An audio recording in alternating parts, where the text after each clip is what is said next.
ہندوستان میں ظلم ہو رہا ہے،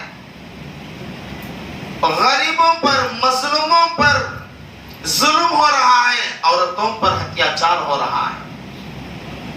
محمد بن قاسم کو معلوم ہوا تو اپنے ایک 17-18 ہزار لشکر کو لے کر نکلنے لگے۔ عرب اور ہندوستان کے درمیان صرف دریا ہے، دریا پار کرنا ہے۔ اب دریا پار کرنے کے لیے کشتی کا انتظام ہے، لیکن ایک پل تھا، ایک برج۔ ان لوگوں کو معلوم ہوا، راجہ مہاراجاؤں کو، کہ عرب سے کوئی نوجوان آ رہا ہے اپنے فوج کے ساتھ۔ حالانکہ مقابلے میں ہندوستان میں لاکھوں کی تعداد میں فوج تھی، لیکن محمد بن قاسم رحمت اللہ علیہ اللہ کے اوپر بھروسہ رکھ کر ضرورت کے لیے فوج کو لے کر جا رہے ہیں۔ قافلہ نکلا۔ اب ان لوگوں کو معلوم ہوا کیا کرے، راجہ مہاراجا نے سب کو بلا دیا، آ جاؤ۔ سب سے پہلے پوجاریوں کو بلایا، سب سے پہلے وزیروں کو بلایا، کہ راجہ مہاراجاؤں نے وزیروں کو جمع کر کے پوچھا کہ عرب سے کوئی نوجوان آ رہا ہے جنگ کے لیے، تو ہم کیا کریں گے؟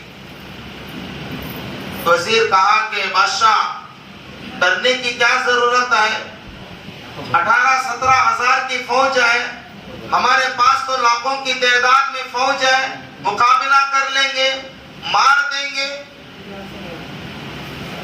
دوسرا وزیر کہا اب بیٹھ جاؤ، ان لوگوں کی صفات کو میں بتاتا ہوں کہ وہ لوگ ہمارے جیسا موت سے ڈرنے والے نہیں ہیں۔ ہم لوگ زندگی کو محبت کرتے ہیں، موت سے ڈرتے ہیں، لیکن وہ جماعت ایسی ہے کہ زندگی کو نفرت کرتے ہیں، موت سے محبت کرتی ہے۔ جو جماعت موت سے محبت کرتی ہے، آج تک اس جماعت سے لڑ کر کوئی قوم جیت حاصل نہیں کی۔ اچھا کیا کریں؟ وزیروں نے کہا کہ بادشاہ، راجہ مہاراجا، ایک کام کریں، ایک برج ہے، اس برج کو توڑ دیا جائے، اس برج کو توڑ دیا جائے۔ محمد بن قاسم رحمت اللہ علیہ کو پتا چلا کہ برج کو توڑ دیا گیا ہے، تو اپنے وزیروں سے کہا کہ پانی میں ڈبونے کی طاقت کس کے پاس ہے؟ اللہ کے پاس ہے، پانی کے پاس نہیں ہے کچھ بھی۔ ابراہیم علیہ السلام نے اپنے بیٹے پر چھری چلائی، اتنی تیز چھری، تیز کیا، چلائے نہیں کٹی۔ کیوں؟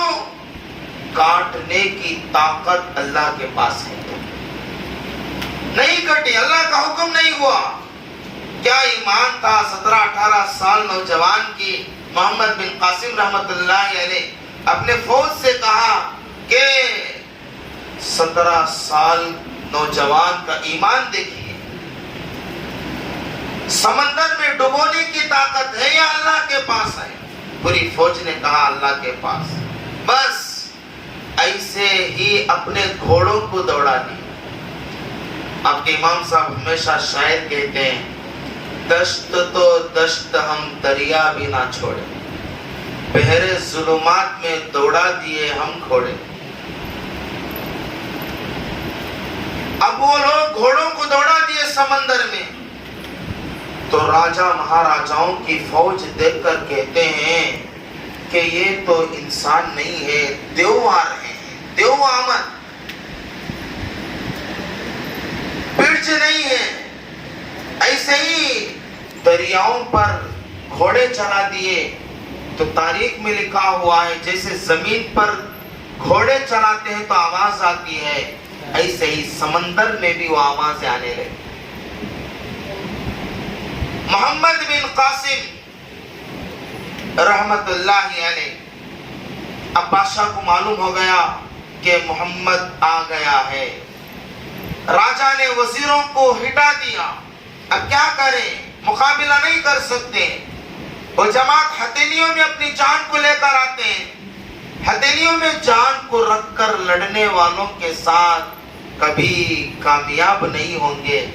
اس لیے ایک وزیر نے کہا کہ بادشاہ, خاموش چابیوں کو ان کے قدموں پر ڈال دو. عزت کا سوال ہے, کیسے ڈالیں گے؟ اس لیے راجا مہاراجا نے پورے پجاریوں کو جمع کیا. ہندوستان کے پورے پجاریوں کو جمع کر کے کہا کہ کیا کیا جائے, ایسا کوئی تعویذ دو, ایسا کوئی عمل بتاؤ ختم ہو جائے. اس کے علاوہ ہمارے پاس کوئی عمل نہیں ہے, کوئی چارہ نہیں ہے, یہی کیا جائے. تو وہ پجاریوں نے کہا, پجاریوں میں سے بڑا پجاری, ہاں بادشاہ, یا تو تم ہمارے ساتھ آ جاؤ یا آپ کی بیوی جو رانی ہے ان کو ہمارے پاس بھیجو. ہم جنگل میں جائیں گے, ایک عمل ایسا کریں گے جس عمل سے پوری فوج ختم ہو جائے. اب راجا مہاراجا نے اپنے آپ کو تو ڈر گیا, اس لیے اپنی بیوی کو بھیجا ایک بڑے پجاری کے ساتھ. بڑا پجاری رانی صاحبہ کو لے کر جنگل میں گیا. جاتا کیا ہے, پہلے ہی سے تو شیطان لگا رہتا ہے انسان کے پیچھے. اب پجاری کے اندر کا شیطان باہر آ گیا. اب جنگل میں ہتھیاچار شروع کر دیا, ظلم کرنا, عزت لوٹنا. محمد بن قاسم رحمت اللہ علیہ جو ہی اس راستے سے چلنے لگے تو آوازیں آنے لگی, ہاں جو میں سنا تھا کہ ہندوستان میں عورتوں پر اتیاچار چل رہا ہے, صحیح میرے کانوں نے سنا ہے کہ یہاں اتیاچار چل رہا ہے. جو ہی محمد بن قاسم رحمت اللہ علیہ آگے بڑھے تو اس رانی نے پکارا کہ بھائی تم کون ہو, مجھے بچا لو. فوراً اپنے نیام سے تلوار کو نکالا, اس پجاری کے جسم سے سر کو الگ کر دیا. اب رانی صاحبہ سے بات چیت ہوئی کہ کیا بات ہے کہ یہ پجاری نے میرے اوپر ظلم کر رہا ہے اتیاچار کرنے کے لیے. کوئی عمل عرب سے کوئی نوجوان آ رہا ہے, اس کو ہم ختم کرنے کے عمل سے ہم مجھے یہاں لے کر آیا ہے, اور لا کر اپنے آپ کو شہوت کے ساتھ میرے ساتھ بدکاری کا معاملہ کرنا شروع کیا ہے, ظلم کرنا شروع کیا ہے. اس لیے میں نے تم کو پکاری ہے, بھائی تم کون ہو؟ محمد بن قاسم رحمت اللہ علیہ, میں بعد میں بتاؤں گا, اب بتا تیرا گھر کہاں ہے؟ رانی ملکہ صاحبہ نے کہا کہ فلاں جگہ ہے, مجھے گھر تک چھوڑ دو, آپ کا بھلا ہوگا. مجھے ڈر ہو رہا ہے کیونکہ راستہ بہت خطرناک ہے, یہاں ظلم ہو رہا ہے, عورتوں پر اتیاچار ہو رہا ہے, یہاں تک کہ میں اس ہندوستان کے بادشاہ کی رانی کو چھوڑا نہیں گیا, تو معمولی عورتوں کا حالت کیا ہوگی؟ محمد بن قاسم رحمت اللہ علیہ اس عورت سے کہا کہ اچھا, سب سے پہلے میرے کچھ شرائط ہیں, ان شرائط پر تو قبول کر لے گی تو میں تجھے تیرے گھر تک چھوڑ دوں گا. سب سے پہلے کیا ہے, تم پیچھے رہو گی, میں سامنے چلوں گا. تم پیچھے چلے گی, میں سامنے جاؤں گا. تم بس اشارے سے راستہ بتاتے رہنا, آواز سے ادھر ادھر, میں برابر جاتا رہوں گا. آج عورتیں سامنے رہتے ہیں, مرد بانے پیچھے گاڑی میں بیٹھتے ہیں. عورت گاڑی چلاتی ہے, مرد بانے پیچھے بیٹھتے ہیں. محمد بن قاسم رحمت اللہ علیہ کا کیا ایمان ہوگا, کیا کہا کہ میرے کچھ شرائط ہیں, ان شرائطوں کو تو قبول کرے گی تو میں تجھے تیرے گھر تک پہنچا دوں گا. سب سے پہلا شرط کیا ہے, میں سامنے جاؤں گا, تو پیچھے آئے. دوسری شرط, تیرے پیر میں جو پٹی ہے اس کو نکالے گی, کیونکہ عورتوں کے پیر کے پٹی کی آواز سے بھی جب کان سے دل میں اترتا ہے تو دل کی حالت بدل جاتی ہے، کیونکہ شیطان خوش ہو جاتا ہے۔ علامہ ابن زوجی رحمت اللہ علیہ اپنے کتاب میں لکھتے ہیں، عورت کے ہاتھ سے کوئی چیز نکل کر زمین پر گر جاتی ہے تو شیطان خوش ہو جاتا ہے، اب پٹی پہن کر چلتی ہے تو شیطان کیا نہیں ہوگا۔ اس لیے فقہا فرماتے ہیں آواز آنے والی پٹی پہننا جائز نہیں ہے۔ محمد بن قاسم رحمت اللہ علیہ دوسری شرط کیا لگائی؟ تمہارے پیر سے پٹی کی آواز کو نکالو، پٹی نکال دو، یہ آواز میرے کان میں نہیں پڑے گی، منظور کر لیا گیا۔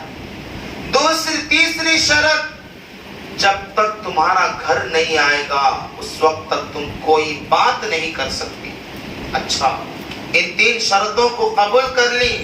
اب محمد بن قاسم رحمت اللہ علیہ برابر اس کے گھر کے پاس گئے، کہا کہ یہی میرا گھر ہے کہ میں چلے جاؤں گی۔